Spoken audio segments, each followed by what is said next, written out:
The ordinance of the sacrament makes the sacrament meeting the most sacred and important meeting in the church. I sense that some in the rising generation, and even some adults, have not yet come to understand the significance of this meeting and the importance of individual reverence and worship in it.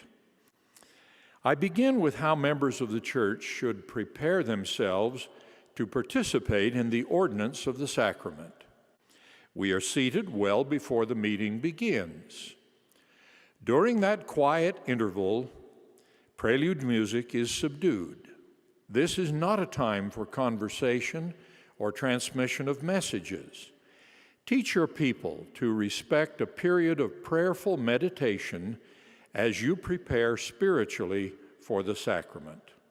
As Elder Nelson taught, quote, "Each member of the church bears responsibility for the spiritual enrichment that can come from a sacrament meeting." How we dress is an important indicator of our attitude and preparation for any activity in which we will engage. If we are going swimming or hiking or playing on the beach, our clothing, including our footwear, will indicate this. The same should be true of how we dress when we are to participate in the ordinance of the sacrament. It is like going to the temple. Our manner of dress indicates the degree to which we understand and honor the ordinance in which we will participate. During sacrament meeting, and especially during the sacrament service, we should concentrate on worship and refrain from all other activity.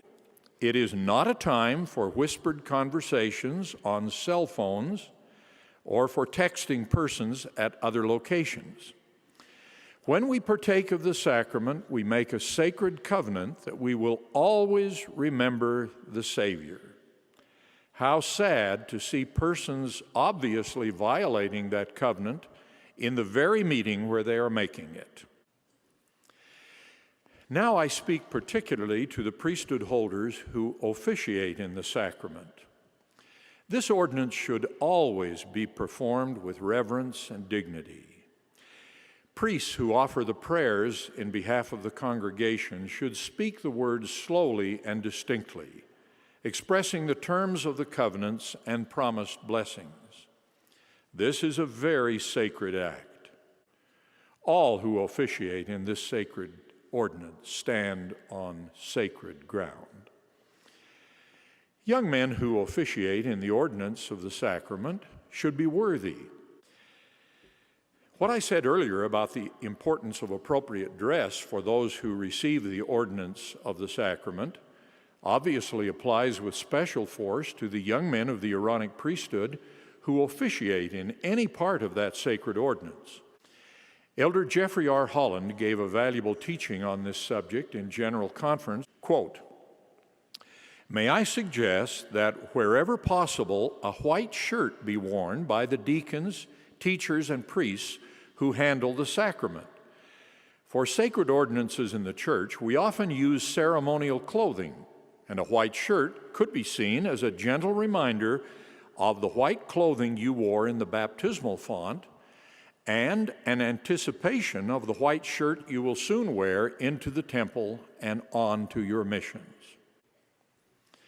How can we have the Spirit of the Lord to guide our choices so that we will remain unspotted from the world and on the safe path through mortality?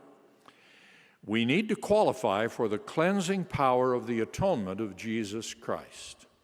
We do this by keeping His commandment to come to Him with a broken heart and a contrite spirit, and in that wonderful weekly meeting, partake of the emblems of the sacrament and make the covenants that qualify us for the precious promise that we will always have His Spirit to be with us.